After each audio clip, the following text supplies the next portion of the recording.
All right, happy Monday, everyone. So happy that you can join us tonight because you are in for a special treat. We are here with Reverend Odell Cleveland, and he is author, motivational speaker, teacher here at one of the largest churches in Greensboro, Mount Zion Baptist Church. And he wrote a book called It's My Turn Now. And as you can see, I have all sorts of little tabs in here because there's just so many good informational nuggets to share. But for those of you who don't know me, I'm Dr. Monica Tillett, of Doctor of Physical Therapy with New Direction Rehabilitation and Wellness here in the Triad. And my mission is to help our seniors live independent lives at home safely as long as possible, and then also be a resource for their caregivers. Hence the interview with Dr. Odell here. So I'm going to turn it over to him to allow him to introduce himself, and then we'll get into his book. Hey, Mona, listen, thank you so much, and thanks all your audience for joining. Um, just some would say that just Glenda Cleveland's son. My mother called me Pumpkin. I enjoy that. Just being a caregiver myself, when you start thinking about why did you write the book, and I've just finished this book last month. Being that long distance caregiver, being the person like so many others who are going on with life, doing well, enjoying their career, and life taps you on the shoulder and it's like, it's your turn now. You have to come back and help. You have to come back and help the family. You have to help with the mom. You have to help with the dad. And it's just so much. And it just changes your whole life. For those who've been a caregiver, those who are a caregiver, those who was a caregiver, and those who will be a caregiver in the future, it just changes your whole life. And I guess some people can, but not many say, no, I'm not going to answer the call to go back and help. Mm-hmm. And that's kind of where I'm at. Mm-hmm. I know that you had a lot of decisions to make and to help get you to the point of deciding if you were able to help. So, if you could talk a little bit about how you came to that decision. When you start talking about the relationship flipping from the time that you were a child, you had the parents who were there and they kind of said, what was right, what was wrong, how the household's going to go. I like to say mama's house. Mama's house, this is the way things work. But now it's different because when you think of mama's house now, you're not a child anymore. You're coming back as an adult to help. And when you're coming back in to help, in our situation, our mother still lives in her home. And me and my siblings, my older sister and my younger brother, we're all working together to take care of her along with some outside help. Well, mama's house is different now in a couple ways. When you go down there and something as simple as the air conditioner is not working the way you think it should work in your house, well, you're a visitor.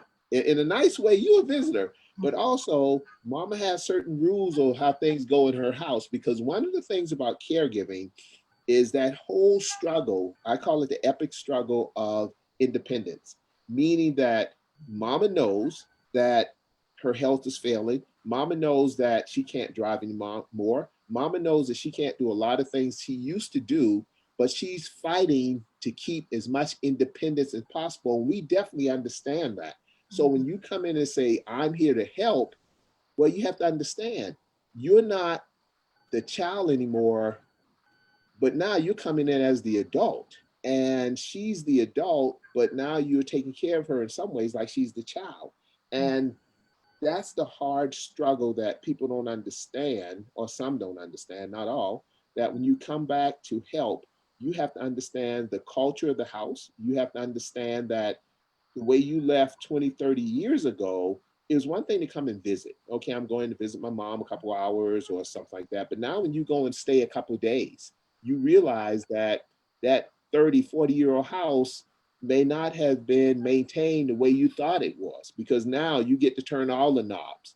Now you get to sleep in and understand the air conditioner is not quite doing what you think it should do in the middle of the summer. So what do? Because the last thing you can do is go in there and complain. because you're there to help, not to point out deficiencies. You're there to help. And like we say in South Carolina, you never could get above your raising.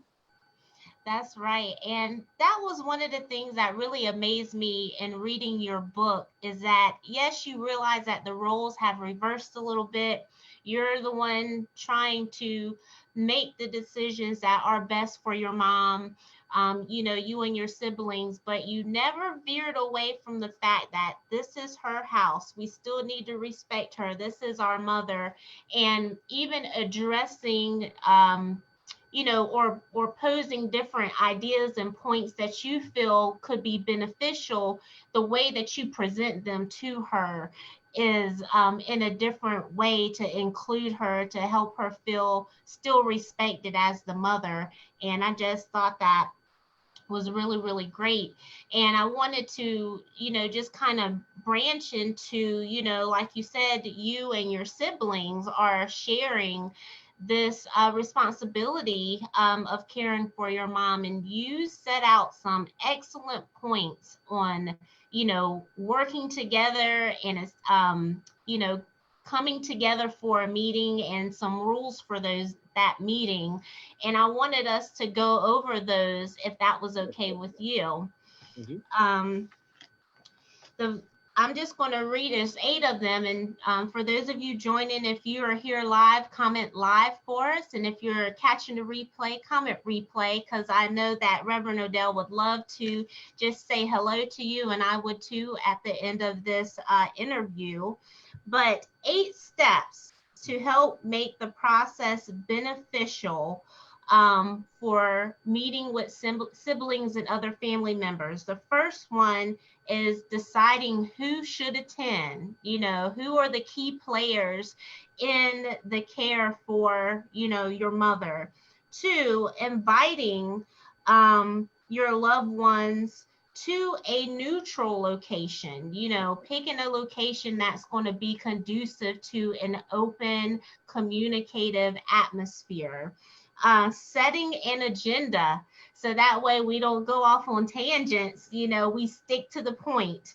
And then also allowing people to review those questions and topics so they don't feel blindsided at that meeting. Making arrangements and assigning responsibilities, making it clear who's responsible for what. And then most important, I felt, was don't undermine that meeting with a post meeting where you're calling other members who were there and saying, I didn't really want to say this during the meeting, but this is what I feel needs to go on. Everything needs to be communicated with everyone present. So did you want to go into those a little bit more? Yes, definitely. It's interesting that when you look at it, it's mama's house, but it's also mama's life. And a lot of times when we have siblings, we have sibling rivalries. If we're not careful, something that happened 20, 30 years ago, now we're still dealing with all that. And we don't have time to deal with that. And so when I put these steps in, so I want to ask the question, how did you come up with these? Well, when you're driving 5 to 6 hours every other weekend to Charleston, South Carolina, going through the little back roads, I'm not a big radio person. So I just think, sometimes my wife says I think too much, but I think a lot. And when I think, I have my little notepad in the car and I start writing things down. So like the first one, because this is found in chapter number 4, which says truth over harmony. Because a lot of times we want harmony. We want everybody. Can we all just get along? Rodney King, can we all just get along? Well, in a lot of cases, the truth will not allow us to get along, because the truth will say, Odell, you're not doing your part. And if I'm not doing my part, why allow me as a sibling, why allow me as a decision maker to say things and do things when I know I'm not going to follow up and everybody know I'm not? So I'd rather not have as much harmony as we have truth. So let me go over the 8 steps. The first one, decide who should attend. In a lot of cases, we as family members know that this person, if they get invited to the meeting, we know they're going to raise Cain. We just know they're hard to deal with. And a lot of times we just don't want to deal with them. We don't want to deal with the drama. We don't want to deal with all that, but we have to. So we invite them to the meeting, and if they choose not to come, that's one thing, but we invite them to the meeting so everybody know what's going on. The second one, if at all possible, invite your loved one. What I mean by this is that person who you are taking care of, in our case, our mother. So she needs to be at the meeting because we're talking about her, we're talking about decisions that affect her. So she needs to be there. And in some cases, she will express her opinions. In other cases, she would just be silent. But no matter how you look at it, the loved one that when you start talking about they care, they have a stake in this also. Now, the third one, which I think is important, is pick a location. And a lot of times, people are not comfortable in other people's homes. And I'm talking about family members like, well, now, you have that cousin, that aunt, that whomever, you don't go to their house. You don't go to their house. And if you go, you don't stay long. So we're not trying to get brand new. We're going to say, okay, let's pick a location that everybody feels comfortable, a neutral location. It could be a Panera Bread, it could be a church, it could be whatever, but somebody's house or someplace that everybody feels comfortable. And I think when you do that, then everyone says, okay, now I know we're on at least neutral, fair playing ground. The fourth one, set an agenda. You let people know this is what we're going to talk about, and you get the agenda and you send it out to everyone early. You send it out early. We have a meeting in 2 weeks. You send it out a week early and ask everyone, give me feedback on it. Because in a lot of cases, people feel ambushed. Sister so and so and the other brother that I got together, and they're going to come in and just bring all the drama and stuff in the meeting. You don't want that. You put it out there and let everybody know, hey, we expect you to abide by the rules of engagement. And the rules of engagement is we're here to take care of our mother. Mm-hmm. Anything other than that don't have anything to do with it. But if you feel the need to, then let's put it on the agenda so we know what we're going to talk about and what we know we're not going to talk about. Because unfortunately, in many of our families, we have drama kings and drama queens who will take a meeting and turn it out. This is what they do. They've been doing it ever since you were small, and this is what they do, especially when there's something going on that they don't like. So we just have the agenda and we bring them into the agreement that we're all here for the same purpose. So here's the agenda. Look at it. What do you think? Give me your feedback. So now you don't have to get into a meeting and start that, well, no. You knew about this 2 weeks ago. Now, the fifth thing, ask questions during the meeting. If it's something you don't understand, if Odell says in the meeting, well, I think mama is doing this, and somebody don't fully understand, ask a clarifying question so I can explain to you what I meant by my statement so that it doesn't go off into, well, he went off by saying this or she went off by saying that. And again, it's not always a negative connotation. In a lot of cases, you just a misunderstanding. People didn't understand what was said, what meant to be said. Mm-hmm. Number 6, stay on topic. You mentioned that. It's easy to really get emotional about caring for individuals. It's easy when you say that we're going to take mama's car keys away from her. First thing, the word take is not a good word because when you start talking about someone not having the privilege to drive anymore, you're taking their independence and their freedom away from them because that's a part, and I spent a lot of time in the book talking about that. How do you go about getting your loved one's car keys back from them? And I found that a lot of folks comment on that, said, Odell, thank you so much, because that whole process is a process. Mm-hmm. Because, it's their car, and they'll tell you it's their car, Mm-hmm. Number 7, make arrangements and assign responsibilities.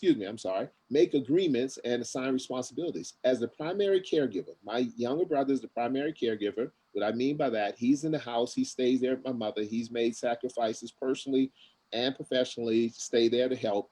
So I come in every other weekend and help during the week when possible. My sister lives in Charleston and she helps also. So it's like, what are the agreements? If you said you're going to do this, Odell, then you're going to do it. And then we're going to assign that responsibility to you, and we're going to hold you responsible for it. Because if not, everything falls on the primary caregiver. And that's not fair to him or her. And that's how caregivers usually burn out. And last but not least is this. Don't undermine the meeting with a post-meeting meeting. What I mean by that, many of us have been in meetings, and after the meeting, we go out to leave, and you see 2 or 3 people gathered in the parking lot, and they look, and when you walk out, everybody look up at you. Not that they're talking about you because they stop and they look up at you, but in a lot of cases, they are talking about you. They are talking about the situation. And we invite everyone that, listen, if you have any problems, please, let's talk about it in the meeting. But sadly to say, some people's nature is not to talk about something, or if they have an issue with someone in their face, it's easier for them to talk about it behind their backs. And in this case, we don't need that because we're family. But again, family's not perfect. Family is family. And we all know that. And so now when it's a stressful situation like caregiving, which causes sacrifices and responsibility, people are who they are. And I'm okay with that. I'm okay with who they are. But at the same time, we ask everyone to please stay focused enough to take care of mother. So those are the 8 steps. Came up with it back and forth from Charleston to Greensboro, North Carolina, just thinking about how to help families and helping ourselves, because it's really about survival of my family. Because if this is not done right, you know, Monica, it could lead to generations of misunderstanding, generations of mama died, who get this, who gets that. And I've seen families torn apart over stuff, just stuff. As much as we need each other, we are torn apart over foolishness. Yep. You're exactly right. And a lot of it comes down to that communication piece, just like you said. And just wanted to point out, because yes, I did forget that earlier, but inviting your loved one to the meeting is just so important to make them feel included. So I'm just so glad that you highlighted that and saw the importance of making sure that the loved one is involved. But I also want to go into something you just said about, you know, the feelings and, you know, the burden, just the life changing of your life of being a caregiver. And you say in your book, hey, it's normal to have these feelings of thinking, when am I going to get my life back? You know, what's going on? So if you could talk a little bit about that, because sometimes people feel guilty for having those feelings, but it's very normal to have those feelings. Yeah, I look at it as just trying to be real. One of the things that, well, listen, I'm a 60-year-old man. I don't want to lie to myself. I don't want to live somebody else's life. I want to live my life. And having to assist my mother with her depends or something like that, or sleeping at night and, you know, you broken sleep, or all the things that come along with it, sometimes I don't feel like doing that. Now, people would say, "Oh my God, how can he dare say that?" And you know, for preachers, they said, "And he's a preacher." We get that in there, and he's supposed to be a preacher. I just think that a lot of times we as people get caught up in the fact that we're not truthful and honest with ourselves. A lot of times we want to do what we're doing. Our life is going a certain way. You're traveling, you're on business trips, you're doing the things you're doing. And you're like, oh, I don't want to stop. I don't want to give this up to do this other thing, but you have to. However, you have to be fair to yourself to say that when you look at time, I think King Solomon said it the best, you know, when he talked about time, it's a time for everything. Now, when you look at caregiving, I look at it in 3 different ways on time, that it's an appointed time, meaning that at some time in our lives, you're either going to become a caregiver or you're going to be in need of a caregiver. So that's the appointed time. Now the duration of time. This is where it gets many of us. How long, Lord? How long with my time as a caregiver is going to last? Because some people have been caregivers for 10, 20, 30 years, and that wasn't in the program. That wasn't in the script. They were going to retire and travel and do all these kind of things. And like one young lady said, listen, we're going to retire. We're going to learn new languages. And instead of me changing my grandkids' poopy diapers, now I'm changing my husband's poopy diapers. So how long is this going to last? And she was furious. And I understood it. And that's not the word she used, poopy diapers, but I understood it and we talked about it. And the third thing is, when your time as a caregiver is up, will you feel guilty or relieved when your time as a caregiver is up? And will you feel guilty for feeling relieved? And let me say that again. When your time as a caregiver is up, because usually that time is when their loved one has died and went on to heaven or whatever you choose to believe. When your time is up, will you feel guilty or will you feel relieved? Now, will you feel guilty for feeling relieved? And usually the primary caregiver says, no, I did everything I needed to do. I'm not going to get there and start yelling and crying and try to jump into the grave and all that kind of stuff. But I had one good friend say it like this. He said, Odell, he was the caregiver for his mother for 6 months before she died. He said, I'm glad she died because he saw all the suffering she went through, but I didn't want her dead. Like, I'm glad she died, but I didn't want her dead. And I understood exactly what he meant. Now, we're not even talking about the financial obligations associated with it. We're not even talking about, as you well know, that in many cases, the caregiver themselves end up being sick and end up dying in some cases before the person who they're taking care for, because they're going to make sure that mama has all her prescriptions, mama makes all her appointments, mama does this, mama does that. But what happened to the caregiver? What happened to the person who's taking care of the person? In a lot of cases, that's the individual who don't take care of him or herself, and then they get sick or things just happen to them. And if you're not careful, the person you're caring for, Monica, is like they're there thinking you're there to serve them. And it's like, no, no, no, no, no. I'm not here to serve you. I'm here to help. And I know you're frustrated. I know at times we all get frustrated, but you can't just talk to me in the old kind of way. You can't yell. You can't act up. Now I'm talking about grown people. I'm talking about grown people. So a lot of times we get frustrated, people lash out. And I think those rules of engagement is that someone has to be the adult in the room, whether it's the parent or the adult child who's taking care of the parent, because the frustration gets there. Everyone gets tired. Everyone's tired of the situation. You can't do what you used to do. And in the time of COVID-19, the restrictions are even more. The stress is even more because we love our loved ones, but all the things, and someone started complaining, I want to go get my hair done. Well, we believe that if you go into a beauty parlor weeks ago, it wasn't good. And so, I'm old. I'm still saying beauty parlor. I sure the new term is something else. But at the end of the day, how do you tell a grown person what they can and can't do? And that's the rub. How do I tell my mother what she can and she can't do? When she says, I want this to eat, I want that to eat. Well, you can't eat anything with salt in it because that causes your ankles to swell. What? I want this. I know that doctor don't know. Yes, the doctor does know. And then the whole thing with the prescriptions. Oh my God. The prescriptions itself, how do you get through all the prescriptions, and who in their right mind think that all the prescriptions that's being prescribed may be right? So it's a lot of second guessing. It's a lot of trying to correct situations, but at the same time, you're loving the person and you want them to know you love them, you care for them. And who would imagine at this point in your life, you would be taking care of someone else? Didn't think about it.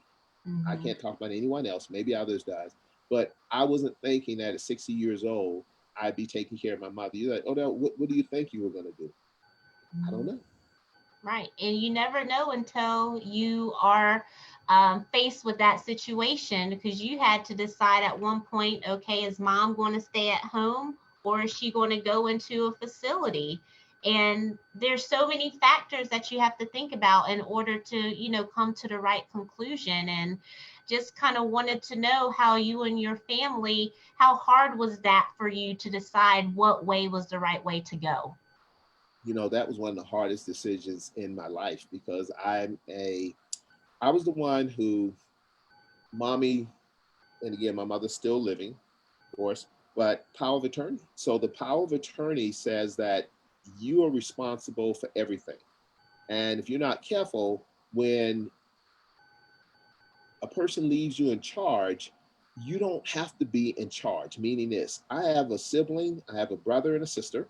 So one of the things that I immediately had to do is find a way so that I'm not in charge of everything. And so when the opportunity presented itself, my brother said, well, Odell, how are you going to come and write the checks every week or once a month? You're going to be home to do all this. That gave me an opportunity to say, you know what? We need to put their names on the bank account, not Odell's name on the bank account. And that way we share responsibilities. We share the fact that everyone has a say, because in a lot of cases, one individual, they'll be in charge of the money, they'll be in charge of the power of attorney, they'll be in charge of everything. So everyone has to come to them Mhm. like you're the big boss. No, no, no. We don't need a boss. We need a team. You know, we Right. need a team of folks. So we sat down, the family meeting, and my brother Bernard at the time, we call him Naughty. He was going to retire, and he was sharing with us that when he retired, he was going to move on because he's been taking care of my mother for a long time. And we congratulated him. We said, thank you for everything you've done. Thank you. But we knew as soon as he said that, we knew that we had to make a decision. My sister health is failing her a little bit, so she couldn't help. I'm in Greensboro. I couldn't, well, I mean, not that she couldn't help me, that she couldn't take my brother's place. I'm in Greensboro, so I can't stop my job and everything I'm doing and move home and be the primary caregiver for my mother. So we knew, and we had to say, Mommy, we're going to have to put you in a facility. And that was hard. That was hard. And it was my word to say, because I knew the family had already talked. I knew that's what I had to say. And that was so hard. Now, this was right before COVID hit. So at this time, we haven't made that decision yet, because we believe that with everything going on in the nursing homes and facilities, if we made that decision to put our mother in right now, that would not be the best decision for us, and I would feel guilty if something happened for the rest of my life. And you know, Monica, who can afford to take the burden of feeling guilty around for the rest of your life? That's Right. some serious stuff, and we don't Yeah. think about it, but it's true. We're making these decisions, and unintended consequences are still consequences. So let's think it out, let's pray it out. And for those who believe in God, those of us who believe in God, let's allow God and the Holy Spirit to help us make these decisions, because God can show us things that we don't see ourselves. That's right. And another important thing that you mentioned in the book is that there are a lot of decisions. Yes, we definitely are going to pray and seek God's guidance and what's the right way to do certain things. But you said, when having to make difficult decisions, be kind to yourself. Understand that you might miss the mark sometime and may make the wrong decision. And that's okay too, because no one's perfect. So be kind to yourself. And I just thought that that was something to really highlight to people, is to say, hey, we know you're dealing with a lot. We know that this is a big situation, but know that you don't have to be perfect. Be kind to yourself. And I thank you so much for writing this book. Is there anything else that you would like to comment on or let people know about? Yes. One of the things that I found, that it's okay to cry. You know, a lot of times all these emotions just come up, and sometimes I just sit and cry. And it's like, oh my God, what are you doing? Let's give people permission to cry. Let's give people permission to get upset. Let's give people permission to say, this is not working, I need to talk to somebody. Let's give people permission to be human. Mm-hmm. Give them permission to be human. That is right. Such a good point. Such a good point. So, those of you just joining, or maybe you didn't catch the beginning, we are talking about It's My Turn Now, Caregiving 101, talking about, just the different situations you may face in being the primary caregiver for your parent, or like you said, even a spouse, someone that you are the primary caregiver for, and the different feelings that are associated with that. So if you have a chance, we are going to let you know where you can get this book, but it is a wonderful, wonderful read. It's very easy, it's very simple to understand. You don't have to feel like you need to dedicate 2 years of your life to sit down and read this book. Like really, once you start reading it, it's just so easy to go through it because it flows very nicely. So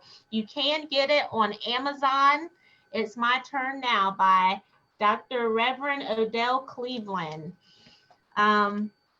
Anything, tell us where else they can find it, Reverend Odell. Sure.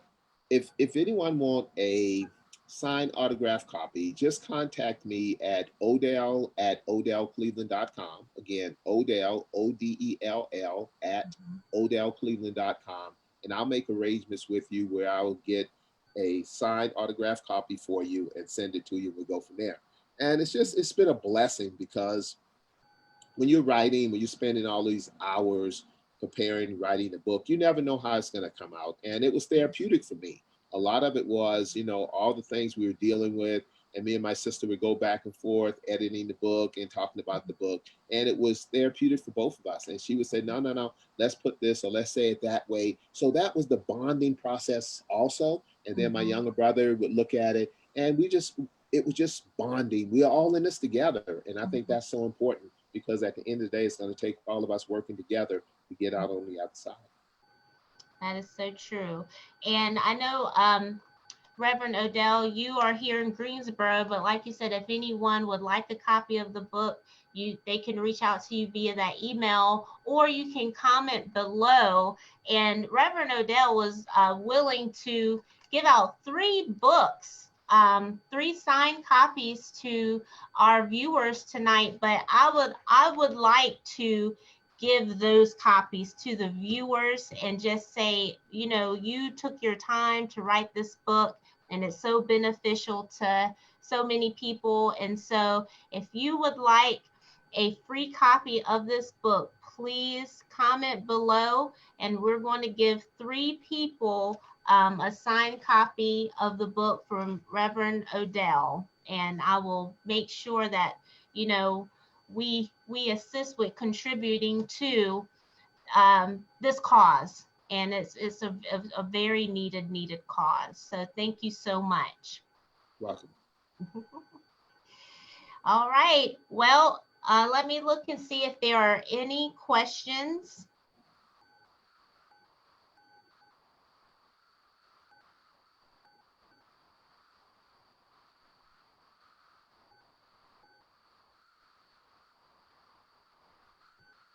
Okay. So we just have some people saying that it was a great interview, that they loved our discussion about the book, and that they definitely would love to get a copy of the book. So 2 people have said that they would like a copy, and so we will make sure that we get those to them. And thank you everyone for joining. We have 13 people watching us right now, but if you guys could comment live or comment replay, so that way this video can help get pushed into other people's Facebook feeds, because we need to get the word out there that there is a resource that can help caregivers deal with the feelings and the decision-making process at this time. So again, thank you, Reverend Odell. I always enjoy speaking with you, and I hope you have a great evening. And again, thank you again in New Direction for all that you do, because I personally know what you do to help so many people. And just thank you. It's just good. It's just good to see you out there as an owner and as a business person, just taking care of your business. Well, thank you so much. I appreciate that. Well, you have a great evening, and I'll be in touch. All right. Thank you. You're welcome. Bye.